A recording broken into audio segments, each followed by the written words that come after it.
Young James, he fought for Scotland against the English threat, and when they lost he thought that hanging was the best he'd get. For many of his people died in Culloden Field that day, but James escaped, for then he met a kindly travelling Fae. He didn't trust the Fae man till he saved young James's life, and promised him adventure that would save others from strife.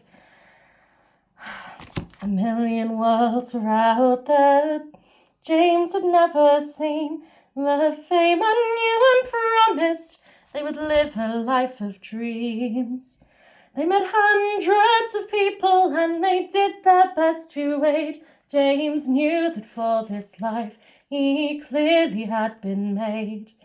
Now James and the fearless Fae did become very close.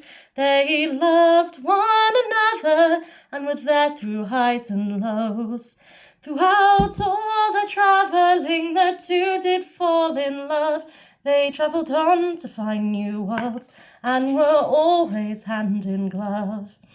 They found a world that fought on and on. It never seemed to stop. Those who questioned endless wars were sentenced to be shot. The Fae knew only those like him could set this world to rights, send people home, set people free, and end these pointless fights. He contacted the Fae lords and he told them of this plight, knowing that all this would end once it was in their sights.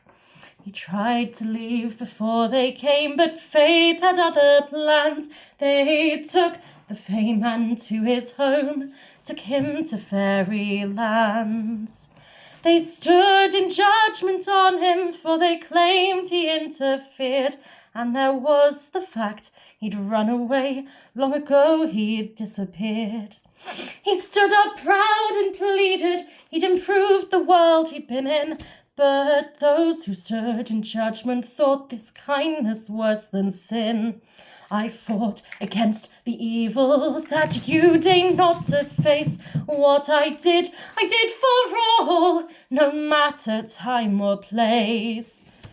They told him they would send him from his lover far away, and he knew there was no hope that with his true love he would stay. His love still had some hope and came to break him from the cell. They ran on through the corridors of the Fae man's personal hell. But when they reached the exit, a cage appeared of light. The Fae lords had given orders and were certain they were right. The young man took his hand and promised never to forget. And with a kiss he turned away and with the Fae lords left. The Fae man looked around and said, I know, you see, I know that they will take away my true love's memory.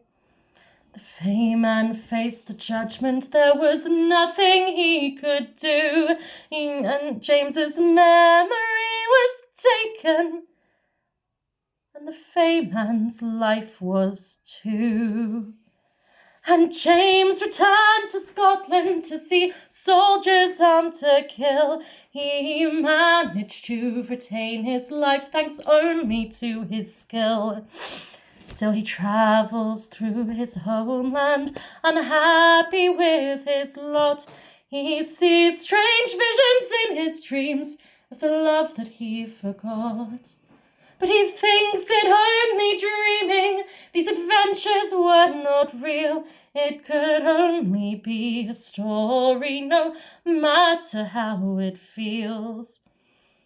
And if sometimes he feels a grief for one he left behind, perhaps not knowing his love was dead is their way of being kind.